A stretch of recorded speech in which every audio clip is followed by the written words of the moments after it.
Welcome back guys. उम्मीद करता हूँ आप सब खैरियत से होंगे। तो आज की इस वीडियो के अंदर हम लोग स्विच स्टेटमेंट और उसके साथ साथ एक दो और चीज़ों को डिस्कस करेंगे। तो सबसे पहले स्विच स्टेटमेंट को देख लेते हैं। अब जैसे हम अपने पिछले प्रोग्राम में हमने देखा कि इफ एल्स स्टेटमेंट क्या होती है। अब वहां पर मान लो आपने बहुत ज़्यादा कंडीशंस लगानी है, वहां पर अब आप chained if else statement use करने की बजाय, यानी जब आप बहुत ज्यादा इफ एल्स स्टेटमेंट लगाओगे तो वो एक चेन बन जाएगी उसकी इफ एल्स स्टेटमेंट की।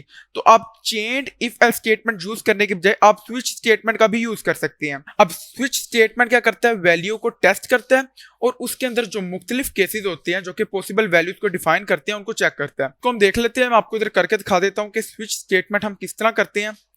अब जिस तरह हमने इफ स्टेटमेंट के लिए इफ रिजर्व कीवर्ड पढ़ा था, इसी तरह हम स्विच स्टेटमेंट के लिए उसको डिफाइन करने के लिए हम स्विच यूज करते हैं।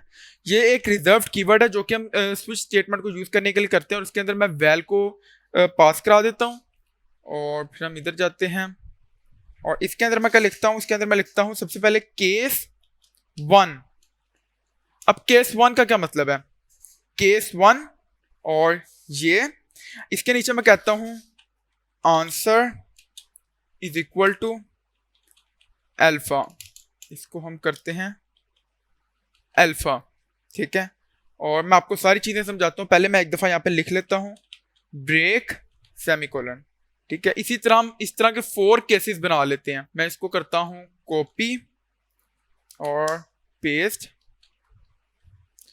यहां पर हम करते हैं 2 और इधर हम करते हैं 3 फिर 4 और इसको मैं कहता हूं बीटा, इसको हम कहते हैं गैमा और नीचे हम 4 पे कह देते हैं डेल्टा। अब ये क्या करेगा, सबसे पहले मैंने एक फंक्शन बनाया, इसको मैंने कहा इसको हम थोड़ा ऊपर कर लेते हैं, इसको हम कर लेते हैं इधर ताकि हमें नजर आ जाए। अब यहां पर देखें मैंने केस स्विच फंक्शन बनाया, उसके अंदर मैंने स्विच स्टेटमेंट लगाई, स्विच केस स्टेटमेंट। अब स्विच के अंदर मैंने क्या पास कराया, वैल, ठीक है।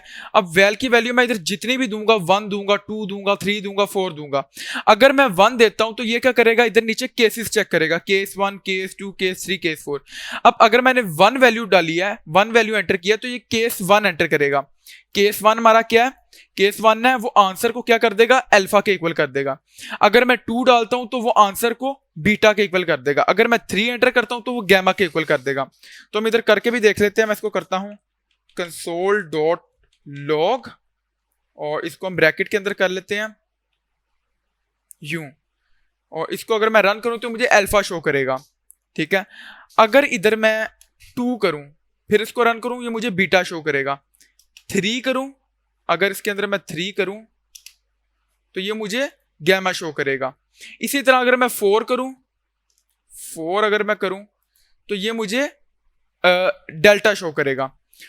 अब यहां पर जिस तरह हम अपने इफ एल्स स्टेटमेंट के अंदर देखते थे, यहां पर मैं जो भी मेरी वैल की वैल्यू होगी, 1 है, 2 है, 3 है, उस हिसाब से हमने केसेस बनाए हुए हैं, ठीक है। ये अगर केस 1, अगर मेरी वैल की वैल्यू 1 है तो केस अगर 1 होगा तो ये शो कर देगा, बाकी सारों को ये क्या कर देगा, ये स्किप कर देगा। अब जिस तरह इफ एल्स स्टेटमेंट में हमारे पास एक सबसे एंड पे एक एल्स स्टेटमेंट भी होती थी कि अगर हमारी कोई भी कंडीशन ट्रू नहीं हुई तो आप क्या करो, एल्स में चले जाओ, ठीक है। एल्स के अंदर जो भी लिखा हुआ आप उसको प्रोसेस कर दो। तो इसी तरह हमारे एक स्विच के स्टेटमेंट में हमारे पास डिफॉल्ट होता है, ठीक है। अब डिफॉल्ट का ऑप्शन क्या होता है, मैं सिंपल इधर क्या करता हूं,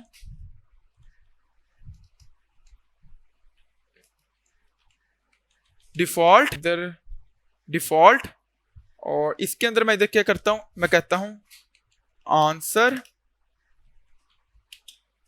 इज इक्वल टू,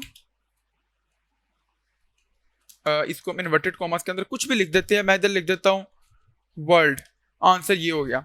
अब अगर मैं इसको रन करूं तो ये फिलहाल मुझे डेल्टा शो कर रहा है, लेकिन अगर मैं केस 1, 2, 3 या 4 के अलावा कुछ भी एंटर करूंगा तो ये डिफॉल्ट में चला जाएगा। जैसे मैं इधर 0 एंटर करूं, अब मैं इसको रन करूं तो ये देखें वर्ल्ड। फिर अगर मैं इधर आके इधर मैं 5 एंटर करूं तो ये देखें वर्ड आ रहा है। यानी डिफॉल्ट मेरी एक हिसाब की एल्स है, ठीक है। जिस तरह हमारे इफ एल्स स्टेटमेंट में हमारे पास एल्स होता था, उसी तरह स्विच केस में हमारे पास डिफॉल्ट होता है। यानी अगर मेरा केस 1, 2, 3, 4 ट्रू नहीं होते तो वो क्या करेगा, वो डिफॉल्ट वाली वैल्यू प्रिंट कर देगा। अब कभी कभी क्या होता है कि आप कहते हो कि आपका जो स्विच स्टेटमेंट है वो क्या करे, जो मल्टीपल इनपुट है उनका सेम आउटपुट शो करे। ठीक है, तो वो हम किस तरह करेंगे वो भी मैं आपको बता देता हूँ। जैसे हम कहते हैं कि मैं इधर कहता हूँ कि मेरा अगर कोई मेरा जो यूजर है वो केस 1, 2 या 3 एंटर करे तो आंसर मेरा लो के इक्वल आ जाए, तो उसके लिए मैं क्या करूंगा, मैं इसको खत्म करता हूं सिंपल, और इसको भी खत्म करता हूं। अच्छा, अब यहां पर मैंने आपको एक और चीज का नहीं बताया, वो भी मैं आपको बता देता हूं, हम देख लेते हैं वो भी। अच्छा, अब यहां पर मैं कह देता हूं लो। ठीक है, इसी तरह मैं क्या करता हूं, मैं इसको खत्म करता हूं और इसको मैं यहां से कॉपी पेस्ट पेस्ट, इसको मैं कर देता हूं इधर 4, 5 और 6, इधर हम करते हैं 7, 8, 9, और इधर मैं कह देता हूं ये है मिड, और इसको मैं कह देता हूं हाई। अब यहां पर मैंने आपको एक और चीज नहीं बताई, वो क्या चीज नहीं बताई, हम ये ब्रेक स्टेटमेंट क्यों यूज कर रहे हैं। ये ब्रेक स्टेटमेंट क्या है, अब ब्रेक हम कहां पे यूज कर सकते हैं, ब्रेक हम बेसिकली यूज करते हैं, जैसे मान लो मेरा ये वाला जो स्विच के स्टेटमेंट है चल रही है, वो आता है स्विच के स्टेटमेंट के अंदर आता है, वो केस 1 चेक करता है, केस 2 चेक करता है, केस 3 चेक करता है। ठीक है, केस 3 पे जब वो आएगा वो क्या करेगा, वो लो प्रिंट कर देगा। ठीक है, यानी इन तीनों के लिए वो लो प्रिंट करेगा। क्यों लो प्रिंट करेगा, क्योंकि मैंने ब्रेक स्टेटमेंट नहीं लगाई। ब्रेक क्या करता है, जो आपकी स्टेटमेंट चल रही है, जो आपका स्विच के स्टेटमेंट कर रही है, उसको ब्रेक करेगा। यानी अब यहां पर मैंने ब्रेक स्टेटमेंट लगा दिया, अगर इन तीनों में से मेरा कोई भी केस ट्रू हो जाता है तो वो क्या करेगा, आंसर लो के इक्वल करेगा और इसको ब्रेक करके इन सारों को मिस कर देगा। ठीक है, और बाहर चला जाएगा। यानी अगर आप चाहते हैं कि आपका जो कोई भी चीज है वो कंटिन्यू रहे, तो आप इसके लिए इधर एक कंटिन्यू रिजर्व वर्ड होता है वो यूज कर सकते हैं। मैं इधर आपको दिखा देता हूं, ये देखें कंटिन्यू, ये आपका रिजर्व वर्ड क्या करेगा, ये इसको कंटिन्यू रखेगा। ये ज्यादातर हम यूज करते हैं अपने इफ स्टेटमेंट के अंदर यूज करते हैं, अपने लूप्स के अंदर यूज करते हैं, और अपने स्विच के स्टेटमेंट वगैरह के अंदर यूज करते हैं। तो मैं इधर ब्रेक लगा देता हूं, ब्रेक, यानी जिस तरह ब्रेक से आपको अंदाजा हो गया होगा, ये क्या करेगा, ये आपके स्विच के स्टेटमेंट को यहां से ब्रेक करेगा, यानी जहां पे उसकी जो कंडीशन है वो ट्रू होगी, वो वहां से ब्रेक करके उसको बाहर चला जाएगा। अब अगर मैं इसको यहां से रन करूं तो ये देखें ये मिड शो कर रहा है, मिड मेरा कहां पे है, 5 पे भी ये मिड शो कर रहा है। अगर मैं इधर 4 करूं फिर मैं इसको रन करूं, ये तब भी मुझे मिड शो करेगा। अगर मैं इधर 6 कर दूं तब भी ये मुझे मिड शो करेगा, ये देखें। इसी तरह अगर मैं 1, 2 या 3 में से कुछ भी एंटर करूं तो ये मुझे लो शो करेगा। यानी मैंने क्या किया, मैंने इसको कहा कि अगर मेरा जो वैल है वो 1, 2 या 3 में से कोई है तो आप लो कर दो, उसको लो प्रिंट करो। अगर 4, 5, 6 में से है तो आप मिड कर दो। अगर 7, 8, 9 में से है तो आप उसको हाई कर दो।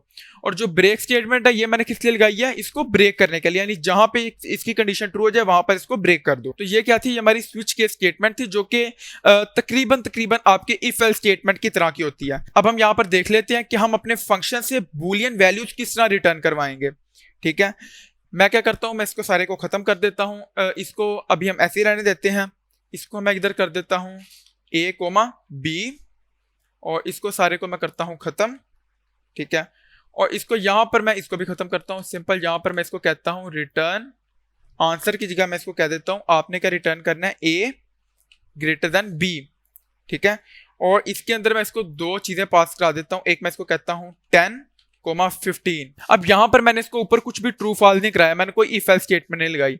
मैंने सिंपल क्या किया, मैंने एक फंक्शन लिखा, उस फंक्शन के अंदर मैंने दो पैरामीटर पास कराए और उसके अंदर मैंने कोड लिखा return a less than b। जो मेरा a है वो b से लेस देन है। अब ये क्या करेगा, अगर तो ये चीज ट्रू होगी तो ये ट्रू रिटर्न करेगा, क्योंकि मैंने कोई भी चीज इधर से प्रिंट नहीं करवाई इससे। मैं इसको रन करके देख लेता हूं तो ये देखें मुझे ट्रू शो कर रहा है। मैं इधर इसको इक्वल कर दूं, अब मैं इसको रन करूं तो मुझे फॉल्स शो करेगा। ठीक है, इसी तरह अगर मैं इसको इधर ग्रेटर कर दूं तो ये मुझे तब भी फॉल्स शो करेगा। तो इस वीडियो के अंदर हम लोगों ने क्या देखा, हमने देखा कि स्विच केस स्टेटमेंट क्या होती है और हम अपने फंक्शन से बूलियन वैल्यूज किस तरह रिटर्न करवा सकते हैं डायरेक्टली। तो उम्मीद करता हूं कि आपको आज की वीडियो समझ आई होगी। अगर आपको कोई चीज समझ नहीं आई या आप कुछ भी पूछना चाहते हैं तो आप कमेंट में पूछ सकते हैं। तो मिलते हैं अगली वीडियो में, तब तक के लिए खुदा हाफिज।